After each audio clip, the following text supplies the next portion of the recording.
Buenos días a todos. Quiero decirles que es un gran placer para mí estar nuevamente en esta provincia a la que he venido mucho antes de estar en la Corte Suprema, de visita, en la cual tengo muchos amigos, pero a la que ahora, viniendo en mi función de presidente de la Corte Suprema, tiene un otro significado, y es reconocer el carácter federal que tiene la Corte Suprema de Justicia de la Nación. Siempre digo que nuestra función, principalmente los que hemos llegado desde el interior a esta Corte, es visitar las provincias, tener una presencia permanente en ellas, y siempre que uno puede, está en las provincias, reconociendo este carácter federal, esta variedad, esta riqueza que tiene el país. Lo segundo que me parece muy importante decir es que es un gran placer estar en estas jornadas científicas de la magistratura, a las que también he venido desde mucho tiempo antes de estar en la Corte. Y he concurrido en numerosas circunstancias, muchas de ellas difíciles. Cuando venía viajando me acordaba de unas jornadas científicas de las magistraturas que se hicieron en el Calafate, en un contexto realmente muy difícil, en la que no sabíamos todos si íbamos a poder entrar o salir de ese lugar en aquel momento, y sin embargo las jornadas se hicieron y estuvimos allí presentes y todo transcurrió en paz y normalidad. Por eso creo que siempre hay que tener firmeza, claridad en los principios y estar donde uno debe estar, cualquiera sean las circunstancias, porque en definitiva lo que a nosotros nos identifica a lo largo de la vida son los valores y principios que sostenemos. Quiero agradecer también la presencia del gobernador y de la señora intendenta. Y respecto de las palabras del gobernador, quiero decirles que nosotros somos muy respetuosos al escuchar las distintas opiniones, y a diferencia del poder político, el poder judicial no puede hablar. Y le agradezco mucho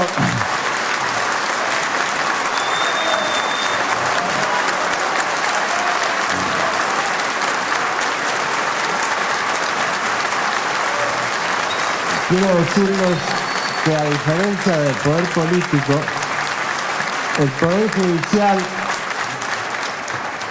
se expresa por sus sentencias. Por eso nosotros inmediatamente, luego de las reformas que se han propuesto, hemos dicho que no vamos a opinar, porque son temas que son judicializables, muchos de ellos, y lógicamente cuando un juez tiene que opinar, lo debe hacer a través de sus sentencias.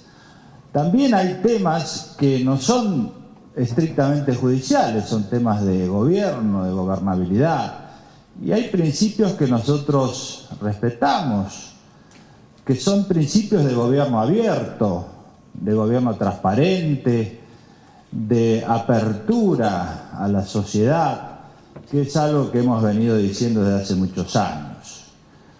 Y por ejemplo, la idea del ingreso democrático, los concursos, para que nuestra sociedad tenga igualdad de oportunidades para acceder al Poder Judicial, es algo que nos parece muy bien, que muchas jurisdicciones de la justicia federal y provinciales hace tiempo que aplican. Ahora tenemos una ley, vemos cómo, todavía no es ley, pero veremos cómo se implementa. Y también es bueno que lo adoptemos como principio, esto del ingreso democrático, que aquí me han dicho que en la provincia de Entre Ríos se aplica en el Poder Judicial, y también es bueno que lo adoptemos como principio en todos los poderes del Estado, es decir, el ingreso democrático por concurso, porque es algo de la idea de transparencia en los poderes públicos. Pero la realidad es que nosotros estamos hoy en una jornada científica de la magistratura que no tiene, desde que yo la conozco, que hace muchos años, un propósito institucional. Es decir, el objeto de esta jornada son temas científicos, son temas de discusión jurídica. Y por eso es que yo elegí un tema que está vinculado a la ciencia jurídica, pero que me parece de una extraordinaria importancia, porque excede la localidad de Paraná, excede la localidad de Rafaela, la de Buenos Aires, el país, y es un tema mundial, pero que a su vez tiene una extraordinaria implicancia práctica, y al mismo tiempo es un tema que involucra a los poderes judiciales. Y el tema que voy a desarrollar se refiere al cambio climático y las tragedias sociales. Tema que fue tratado en la reunión de Río +20, que se hizo hace muy poco tiempo, en la cual hubo una reunión de los presidentes de todos los poderes ejecutivos del mundo y también de los legisladores y también de los poderes judiciales. En esa reunión de los poderes judiciales se hizo una declaración muy importante, se formó un comité internacional para promover la aplicación de las normas ambientales en el mundo, en los distintos poderes judiciales. Luego se hizo una reunión en Nairobi en este año, en las Naciones Unidas para el Medio Ambiente, que es la sede central ahí en Nairobi.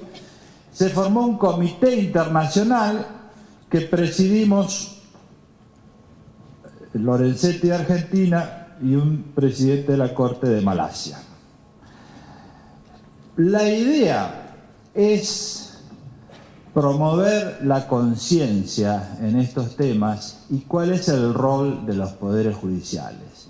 Y es un tema de una extraordinaria importancia, porque a veces a nosotros nos parece que los temas de todos los días son los más importantes, los que vemos en el diario, en la televisión, pero hay temas que son trascendentes, trascienden el día, la semana, los años y trascienden las generaciones.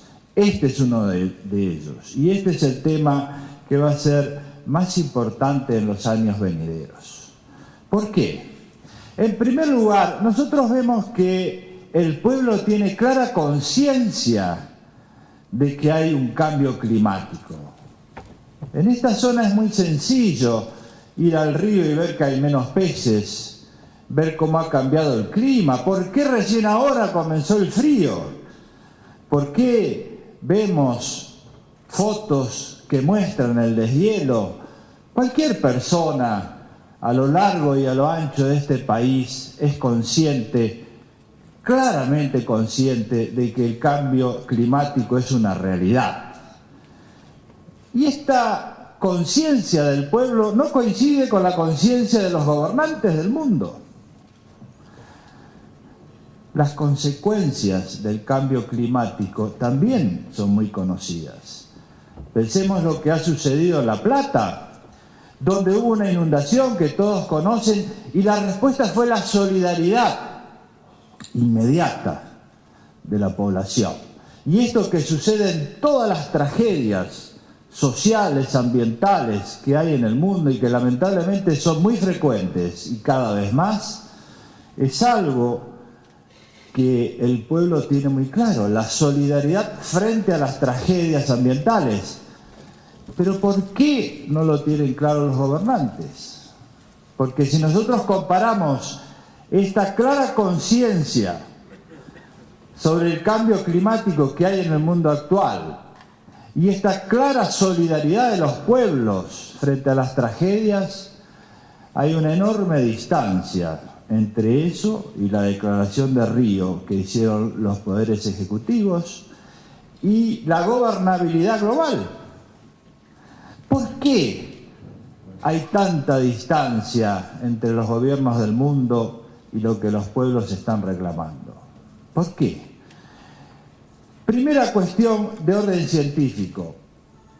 Todos nosotros tenemos una idea de la causalidad muy limitada, cuando tenemos que ejercer funciones de responsabilidad. Siempre pensamos que a una causa responde un efecto. Siempre hay una relación newtoniana, es decir, muy cercana. Pero esto ha cambiado. Hace muchos años que la ciencia dice lo contrario, que lo que tenemos son sistemas complejos, interacciones. Ya todos conocen aquella teoría del caos, que fue tal vez la primera versión en la cual se decía que un aleteo de la mariposa en el mar de la China podía producir una catástrofe de este lado, y esto ya es una realidad.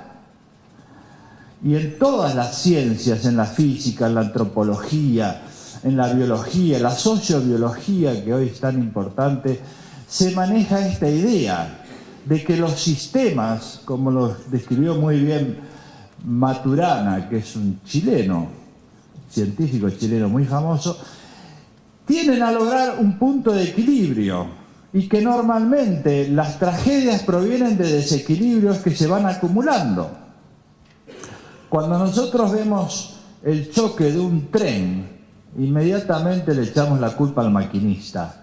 Pero cuando un científico analiza este problema, comienza a ver el sistema completo y dice, detrás de este maquinista hay que ver también cuál era el estado de mantenimiento de esos trenes, cómo estaba organizado el servicio, los concesionarios, los controles. Y cuando uno analiza las tragedias, generalmente son una acumulación reiterada de errores latentes, de negligencia que hemos dejado pasar, de incumplimiento de roles de todos. Y en algún momento hay una tragedia. Esto lo ha estudiado muy bien un autor que se llama James Reason en un libro que se llama El error humano, que estudia las catástrofes nucleares y las catástrofes en los sistemas aéreos. Y dice, normalmente se le echa la culpa al piloto o se le echa la culpa al error humano, pero en realidad siempre hay una cantidad de errores latentes, como él lo llama. Que esto no se hizo, que aquello se dejó pasar, este no controló, y poco a poco los sistemas van evolucionando hacia su propio nivel de corrección, y cuando esa corrección se produce, hay una catástrofe. Pensemos nosotros en todo lo que ocurre hoy en el mundo y vamos a ver que es así. Tal vez las que más comprensibles nos resultan son las catástrofes urbanas producidas por inundaciones. La Plata o Nueva Orleans. Acá no es cuestión de un país, esto ocurre en todo el mundo. Claro, cuando uno ve esto, tiene que pensar por qué se produce. Y los estudios científicos que se han hecho en todas estas catástrofes son todos coincidentes. No hay una causa, es un modelo de actuación. Porque nosotros primero, por ejemplo, en Nueva Orleans, vemos que los principales afectados son las nuevas construcciones, no las antiguas de los primeros pobladores que hicieron edificaciones que tenían en cuenta el entorno natural.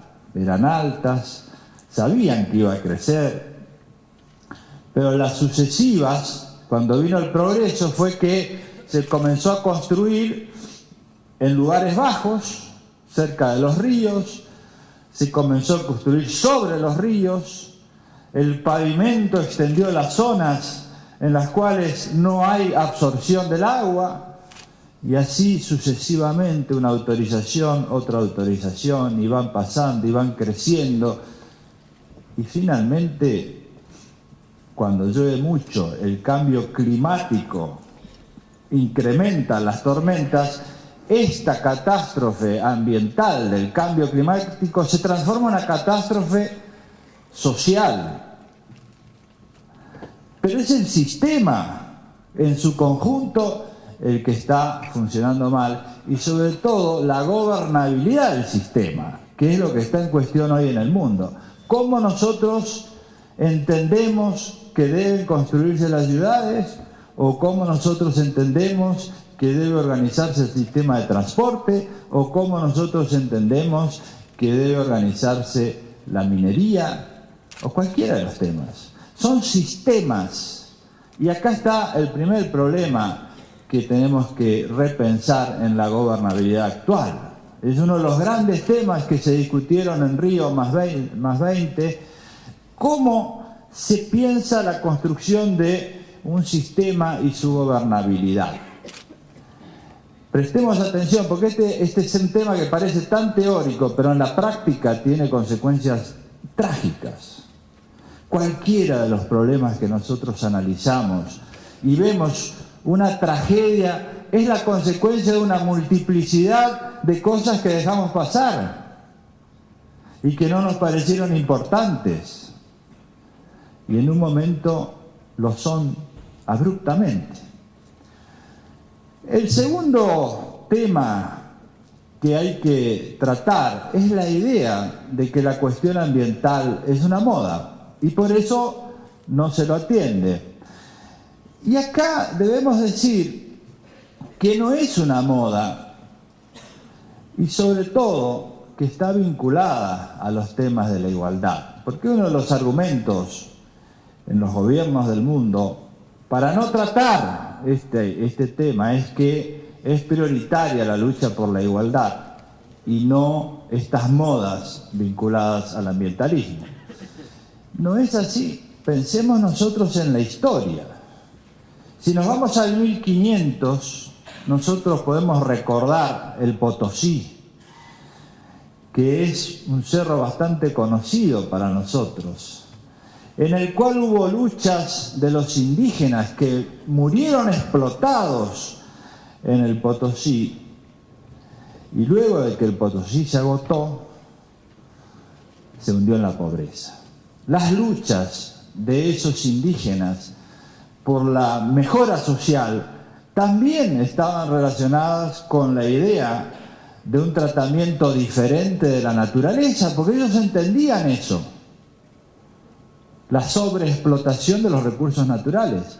Pensemos en los mineros de Iquique, tan famoso hace unos años en nuestra cultura, que también fueron masacrados en 1907, o pensemos en algo mucho más cercano a nosotros, que fue la forestal. Aquí nomás, norte de Santa Fe y Chaco, donde las luchas de los obreros de la forestal estuvieron estrechamente vinculadas a impedir la desaparición del quebracho, que finalmente desapareció. El desmonte absoluto del norte santafesino en manos de una compañía inglesa. Entonces, las luchas por la igualdad están inescindiblemente unidas a las luchas ambientales. Pero también se dice que esto tiene una tradición muy fuerte, no solo en las luchas sociales por la igualdad, sino también en la idea cristiana del mundo.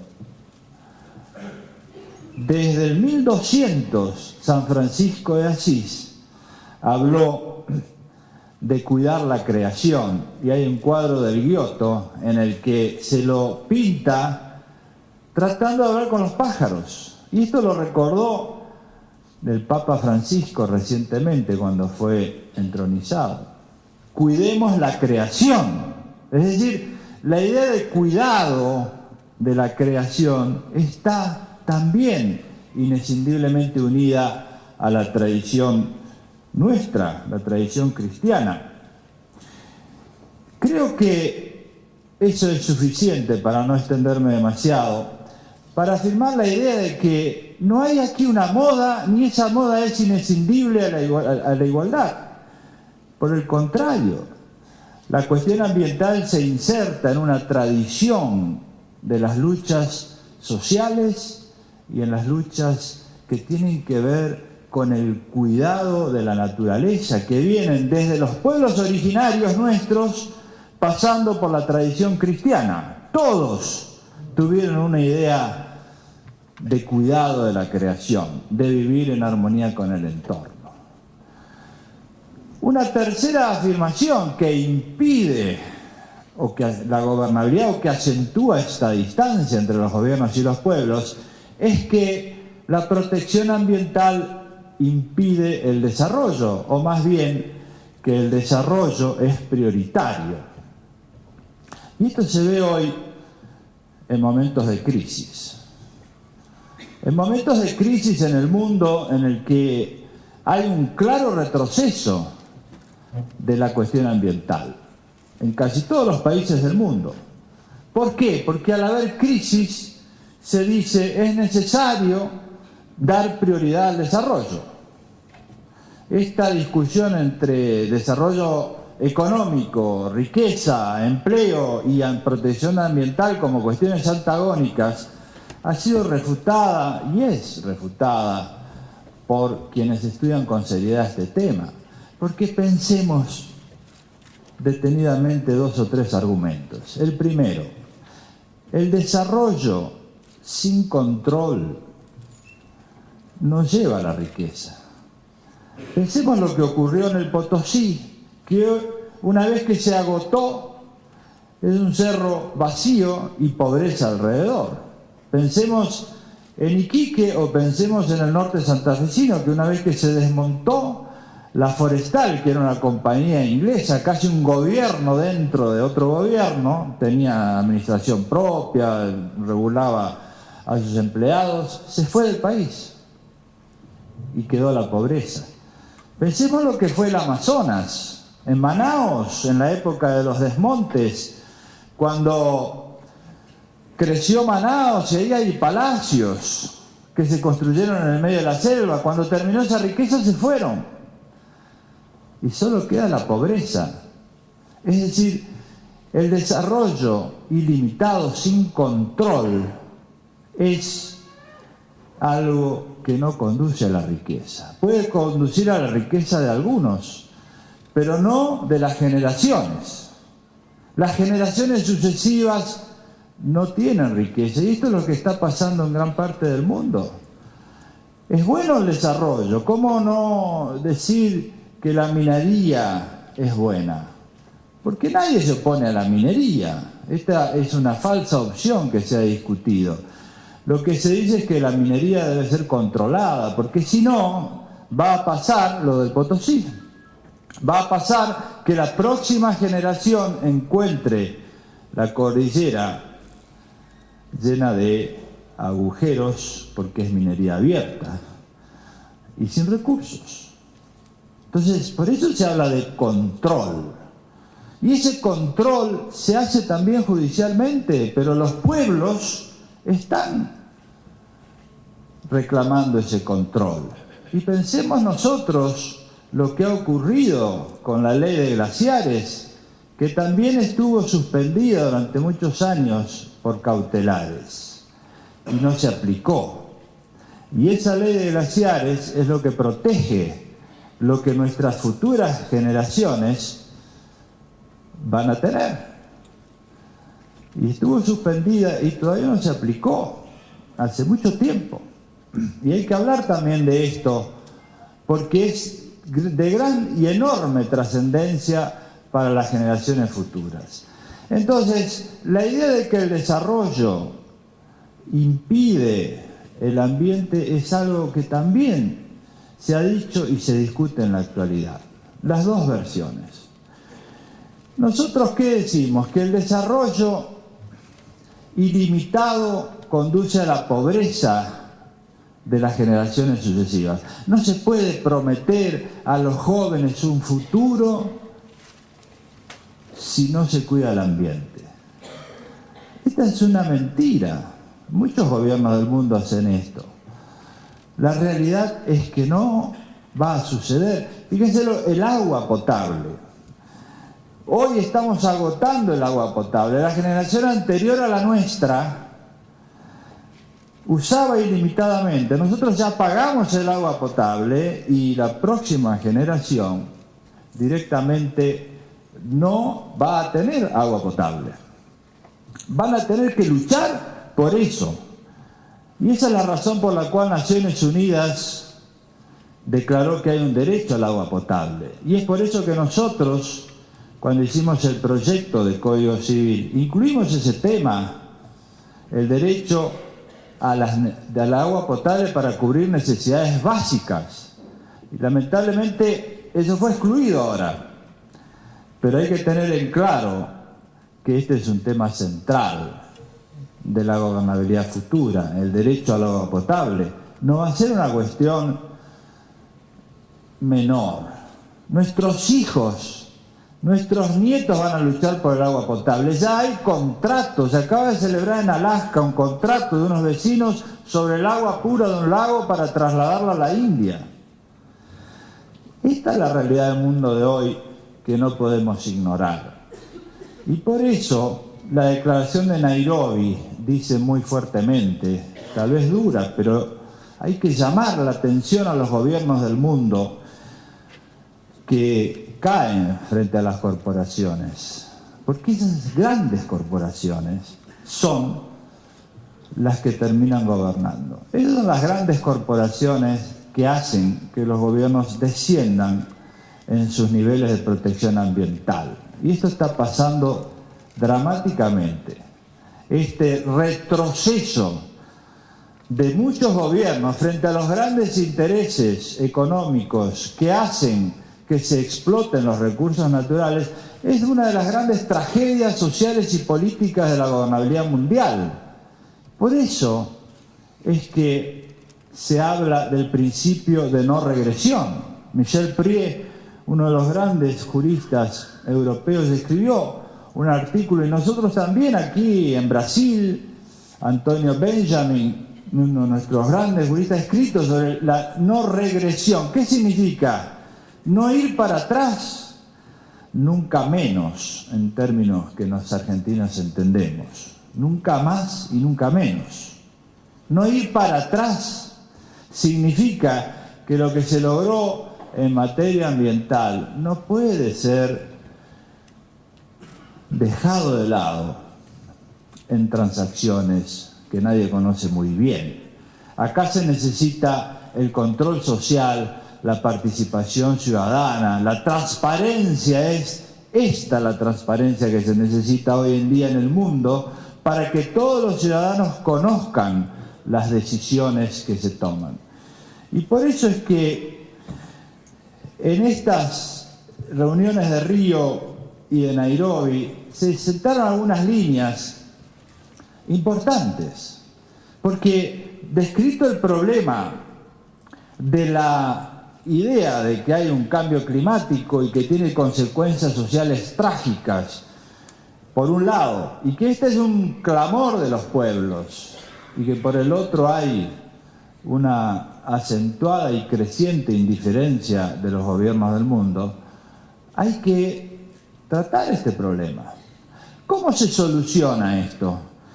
Se soluciona estableciendo políticas públicas consistentes a lo largo del tiempo. Estas políticas públicas tienen que ir basadas en esta idea que dije al principio, la idea de un sistema. No se puede pretender tomar un solo elemento y trabajar sobre eso. Esto no funciona, es como cuando uno tiene un auto y dice, de lo único que me ocupo es de la rueda. No, hay que ocuparse de todo el mantenimiento, o un avión. Hay que ocuparse de todo el sistema para que funcione, y esto requiere políticas públicas de mediano y largo plazo, que es lo que no se hace. Porque la gobernabilidad y sobre todo los sistemas políticos están estructurados con un estatuto del poder del siglo XIX, que está basado en las elecciones. Pero estos problemas no pueden depender de las elecciones. La gobernabilidad basada en las elecciones deja muy de lado a las futuras generaciones. Y nosotros muchas veces dijimos, no pensemos solo en las próximas elecciones, sino en las próximas generaciones. Y este es un tema importantísimo que se está discutiendo, porque ¿cómo hacer para que esto pueda implementarse? Porque es lógico que las elecciones hacen que todas las decisiones tengan que ver, porque esa es la estructura de incentivos que tiene el sistema político. Pero los problemas estos, que son tan graves, exceden el sistema electoral y también exceden las divisiones. Porque imagínense ustedes que hay un problema de contaminación grave, como está ocurriendo en el Amazonia, o estos vecinos del lago, de un pueblito, de un lago de Alasco, que vendieron toda el agua. Estos son problemas que trascienden una comuna, trascienden una provincia, a veces trascienden un país. Lo que pasa en el Amazonia repercute en el mundo. Entonces, la división política, territorial o jurisdiccional de los poderes judiciales no coincide con los conflictos, así como tampoco el sistema electoral. Por lo tanto, acá hay un problema muy difícil de resolver.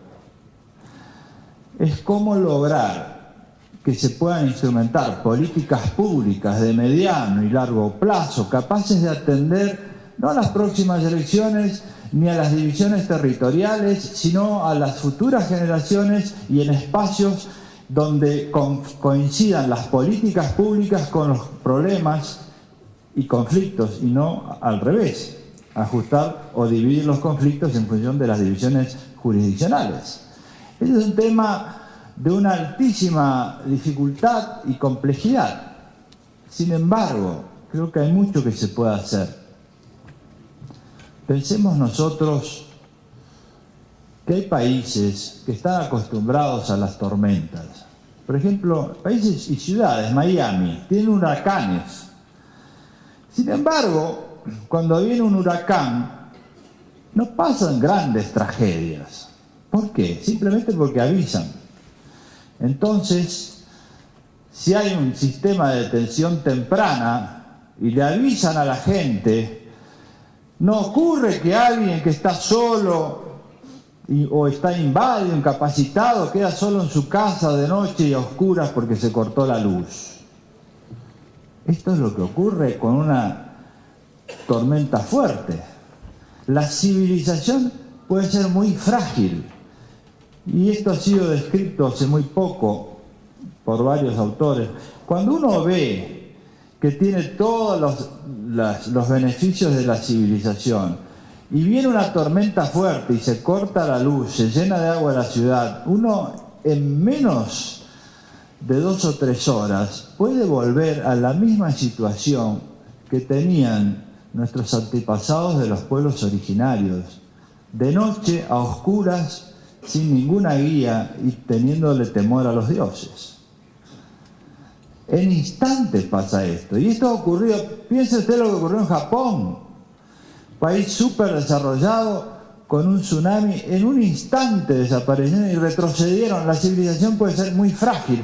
Entonces los sistemas de alerta temprana son esenciales.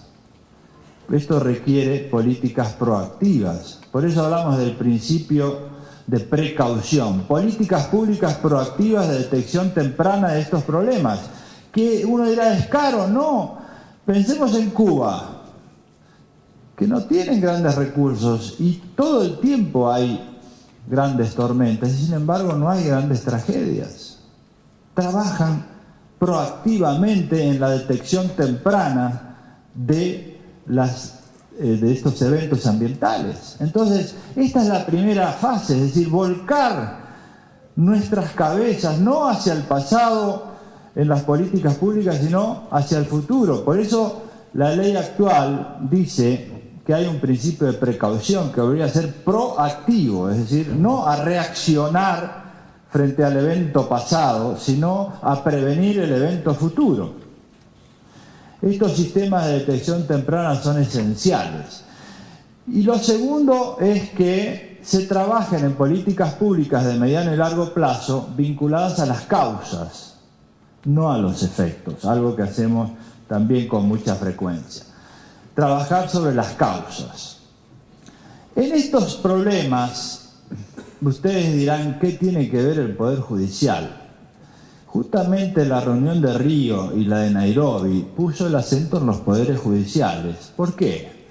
Porque Naciones Unidas ha dicho que este problema de la crisis económica que se vive en el mundo afecta la gobernabilidad y por lo tanto las políticas ambientales. Piensen ustedes en los grandes tratados internacionales que están todos paralizados en sus ejecuciones. ¿Por qué? Porque se prioriza la cuestión financiera. Aquí es donde están jugando las grandes corporaciones, porque aquí es donde hay grandes intereses y les dicen, miren, vamos a ocuparnos de esto y dejemos aquello. Nadie cede nada gratuitamente. Y acá es donde los gobiernos del mundo están retrocediendo. Entonces, ¿qué dice Naciones Unidas? Tenemos que apostar a lo que ellos llaman jugadores no ortodoxos. ¿Qué son los jugadores no ortodoxos? Los que están fuera del sistema de incentivos electorales. Porque, y aquí viene algo que me gustaría solo hacer mención, la relación entre mayorías y minorías. Las mayorías son muy importantes en la democracia y siempre son las que guían hacia dónde va un país, hacia dónde va una región, hacia dónde va un espacio comunitario y en definitiva hacia dónde va el mundo. Y esto yo lo decía en el discurso inaugural del año judicial. Pero también son las mayorías las que cometen muchas equivocaciones. En el campo de los derechos humanos, las mayorías han avalado legislaciones y decisiones que francamente fueron violatorias de los derechos humanos y a posteriori fueron declaradas inconstitucionales por los jueces. Pensemos en Alemania, el caso de la legislación del muro, que fue tratado por la Corte Constitucional Alemana, donde una legislación clara, aprobada por la mayoría, autorizaba a fusilar a los que cruzaran el muro. La Corte dijo, esto ha sido aprobado por la mayoría, pero no es constitucional.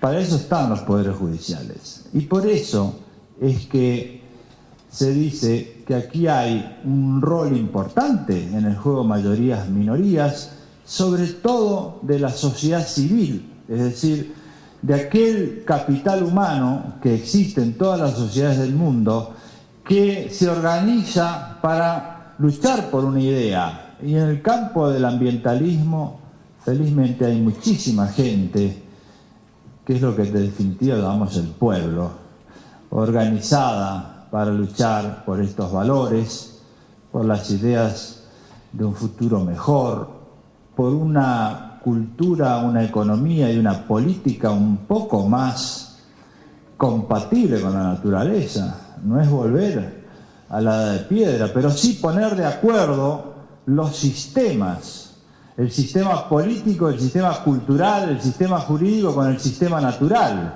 que no están de acuerdo. Y cuando no están de acuerdo, hay algo que denominamos principio de resiliencia, que esto viene de la neurología. Cuando un sistema se ve afectado, reacciona y se recupera, tratando de recuperar la identidad. Esto pasa en la psicología, ¿no? Cuando uno tiene una tragedia, está deprimido, tiene estrés, normalmente el sistema neurológico trata de recuperarse, rebota, esa es la resiliencia, y trata de buscar de nuevo el equilibrio. En los sistemas naturales pasa algo similar, y la sociobiología estudia este tema, y dicen que la capacidad de resiliencia, es decir, de recuperarse en los sistemas naturales y volver a su estado natural y su identidad, está en el límite. ¿Qué significa esto? Que puede corregir el sistema y puede ser otro. Por ejemplo, quedarnos sin agua potable o sin... La capacidad de los glaciares está en el límite, la capacidad de provisión de agua dulce en el mundo está en el límite. Es decir, la capacidad de resiliencia está en el límite. Entonces, cuidado con esto. Hay mucha gente que lucha por estas cosas, estos son valores, son ideales, son utopías. Todos tenemos que tener ideales y utopías. Y yo creo que nuestros jóvenes, y más aún los más chicos, son los que más van a levantar estas ideas, como ya hoy lo hacen. Y en esta idea de que la sociedad civil va a partir a través de las luchas ambientales que se están haciendo en todo el mundo hacia un cambio que apunte a la compatibilidad de los distintos sistemas, o debería haber mucha más transparencia informativa. Y sin embargo, esta es una cuestión que está pasando en todos los países del mundo, por lo menos en los que tienen grandes recursos ambientales. Entonces ahí está la importancia que tienen los jueces y las juezas en todo el planeta en relación a la cuestión ambiental. No mirarse a sí mismos, mirar a la sociedad. No actuar reactivamente, sino proactivamente, prevenir, tratar de iluminar algunos temas para que las políticas públicas colaboren, cooperen. No se trata de gobernar, no se trata de obstaculizar la acción de gobierno, se trata de cooperar en un diálogo institucional. Esto es lo que decimos en estas reuniones de Naciones Unidas. Nadie dice que deben gobernar, cuidado. Lo que sí se dice es que los poderes judiciales, al recibir esta demanda social, tienen que ser sensibles y poner la luz, porque esta es una guía, es un diálogo institucional. Una sentencia ayuda a reorientar las políticas públicas. Este juego de mayorías y minorías es esencial al funcionamiento de una república, es esencial también al funcionamiento de cualquier región comunitaria. Pensemos nosotros que no solo somos argentinos, somos latinoamericanos. Y Latinoamérica tiene una identidad importante en el mundo actual. Y esa identidad importante tiene mucho que ver con los recursos naturales que tiene Latinoamérica. Y las políticas regionales en América Latina también tienen que ser coordinadas, no solo en el ámbito político institucional, como se está haciendo y creo que muy bien. También los poderes judiciales, y está la Cumbre Iberoamericana trabajando en esta línea, en políticas ambientales coordinadas. Es decir, hay que pensar regionalmente, porque no coinciden estos conflictos ambientales ni las tragedias con las divisiones territoriales. Entonces, yo quiero terminar diciéndoles que por más que muchos a veces piensen abrumados en los problemas del día a día, los poderes judiciales aquí en todo el mundo tienen grandes misiones que cumplir si piensan en el mediano y largo plazo. Esto es lo que se nos pide, porque los poderes judiciales no están para resolver solo el día a día. Tienen que aplicar los grandes principios de la Constitución, proteger a las minorías, proteger los grandes derechos fundamentales que están en la Constitución. Para eso están los poderes judiciales, para eso está la independencia de poderes, para eso estamos en estas reuniones. Y yo creo que siempre vamos a estar año a año, y siempre habrá temas que nos ocuparán, y siempre se harán las jornadas científicas de la magistratura como siempre se hicieron. Todo pasa, todo sigue, pero nosotros tenemos que tener en claro hacia dónde vamos. Es muy importante en la vida, y esto yo lo aprendí en mi zona con la gente de campo, que muchas veces se mueve en la noche y no sabe muy bien uno dónde se mueve. ¿Y dónde miran? ¿Cómo se guían? Por las estrellas, cuando hay oscuridad. Esas estrellas son los grandes principios y los valores, que nosotros felizmente los tenemos en la Constitución. Otros países no los tienen, pero nosotros, Brasil, tenemos en la Constitución los grandes ideales. Y los poderes judiciales, los jueces, las juezas, siempre tienen que guiarse por los grandes ideales. De esa senda no nos tenemos que apartar. Nada más y muchas gracias. Entonces, la profundizada de la conferencia inaugural del señor presidente de la Corte Suprema de Justicia de la Nación. Gracias,